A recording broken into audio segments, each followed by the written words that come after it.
right, well, so far Homer's behaving himself. He hasn't bought anything, he hasn't gone crazy yet, but I think by later in the show it'll be bad.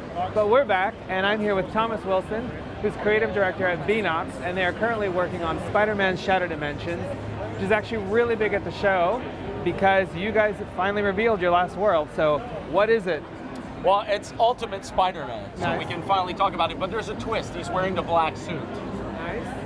Now, before we dive into that, we want to show you something that people just haven't seen, which is Noir.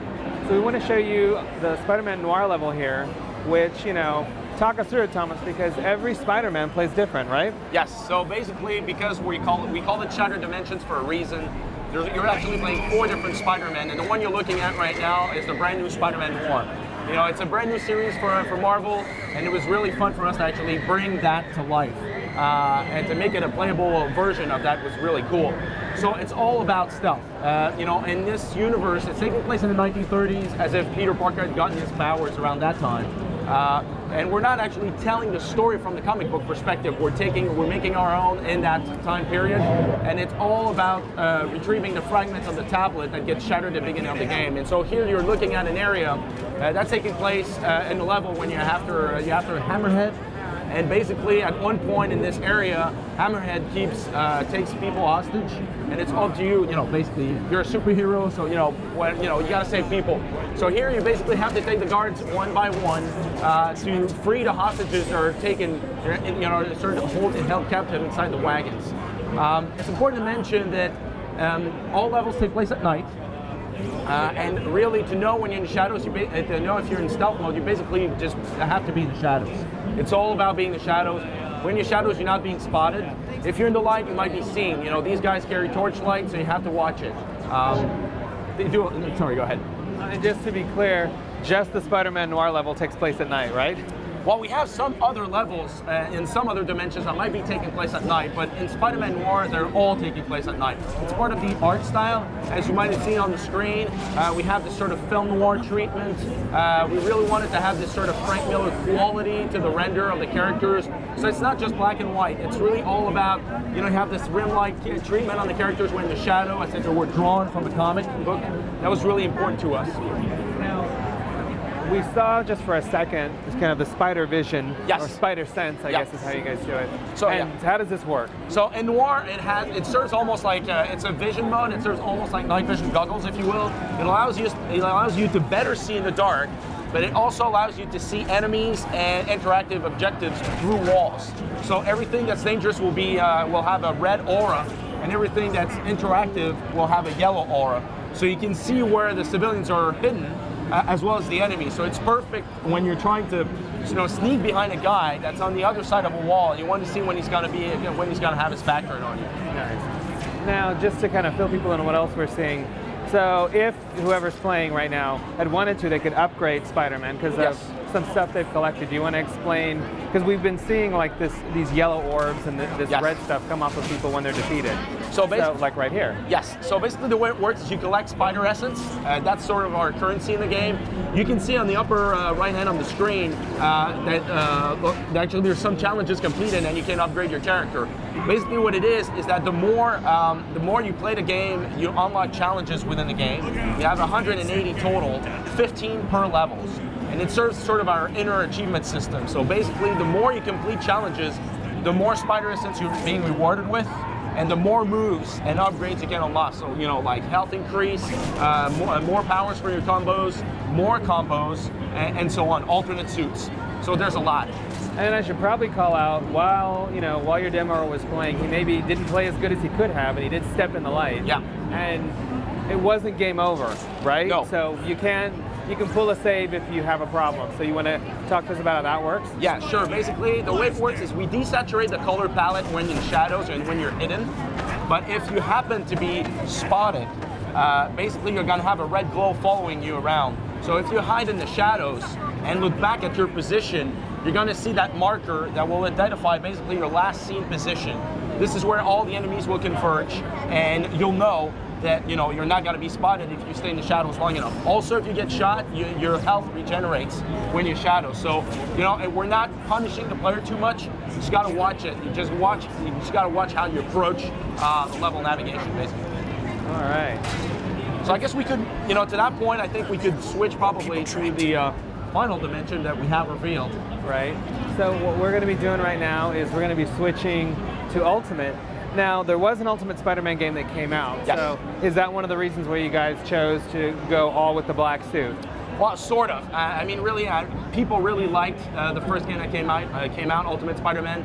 After all, it's one of the biggest Spider-Man after Amazing Spider-Man. And we thought it was just making sense to actually have it in the game. And for him to be wearing the black suit really distinguish this character, with the other ones.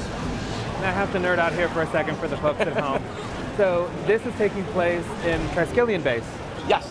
So what we're looking at right now is this Triskelion base, shield base of operation. So what's great about it is that in this case, it's the Carnage level. So you're going to be fighting Carnage in that area. In this sort of small story surrounding that level, S.H.I.E.L.D. has been tampering with the power of the tablet and Carnage, who they were holding prisoners. And obviously the experiment went wrong. And so when you get to Triskelion, the place is infected, basically. So you're fighting infected S.H.I.E.L.D. agents and the Slayers, the robots that have been, they're part of the base to actually fight any type of symbiotic threat, will be fighting both the infected, but you as well, because you're wearing the black suit. So you get this, this sort of three-way fight. You get a lot of action because you're fighting like all these people at the same time. And now, obviously, this is a very, very different style of fighting than we saw in Noir. Yes. He kind of doesn't care if people see him, is the thing I'm getting right now. Yeah. So it's very different. It's definitely more arcade style. So Noir was all about stealth. Ultimate Spider-Man, it's all about the power of the black suit. So basically what you're looking at here, we really went crazy with the black suit as you're looking on screen. It was just not about wearing the suit, but it was all about having these extensions, like tendrils and tentacles coming out of your body, and to have like this very spectacular looking combat style, but also provide a lot of reach when you're fighting. And in Ultimate Spider-Man, it's all being swarmed by the enemies that are around you. So because what we put together is what we call the rage mode. You might you actually see it on screen at a moment. It's basically the more you hit enemies and the more you're being hit, the more the meter fills up. When it's completely full, you can unleash the power of the black suit. There you go. So when it's activated, you get into rage mode, and basically you can unleash devastating attacks that can wipe out the entire the enemies that are filling the screen.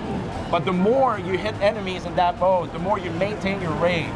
So the amount of enemies surrounding you is really tied into the use of the rage mode. Very cool.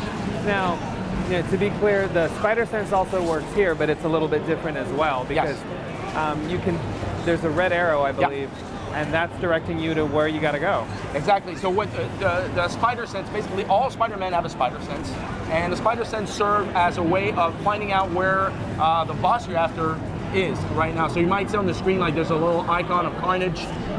So if you wanted to follow Carnage, you would activate your spider sense and you could see where he was going.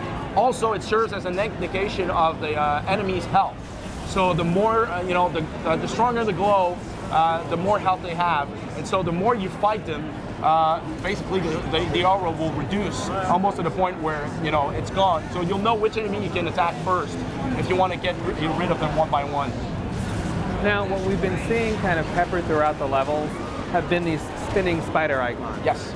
So, and they're one of two collectibles, because, I had a chance to play it already, so, talk to us about the collectible system in the game, because kind of a big fan of those icons, because they're pretty useful. Yeah, it is. So basically, I was talking about Spider Essence earlier. There are multiple ways of collecting Spider Essence. You can be fighting enemies, you can be completing challenges, or you can be collecting these emblems.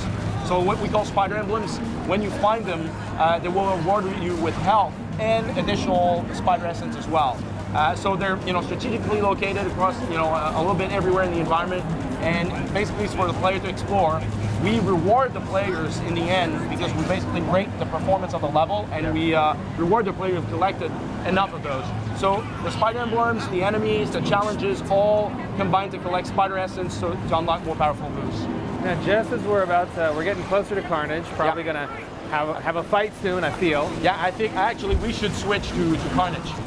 But I wanted to talk a little bit about the game's art style, because Noir had a specific look to it. We've seen 2089, we've seen Amazing, and now this has its own unique art style. Yes. Which, do you want to talk to us kind of about the look of the game, because it's not exactly like the original Ultimate Spider-Man game, No. but it's in the same vein. Yes, exactly.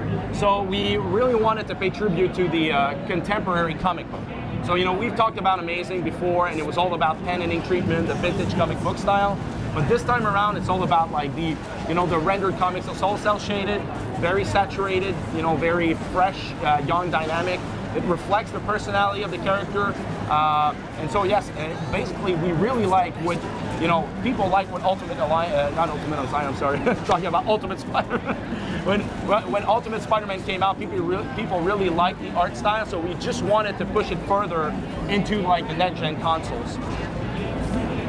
Right. So what we're looking at here is, you might see some new enemies. These are basically what we call Carnage spawns. Because of the power of the tablet in the game, the power of the tablet allows the villains who are actually holding a piece of it will unleash additional powers that we haven't seen before.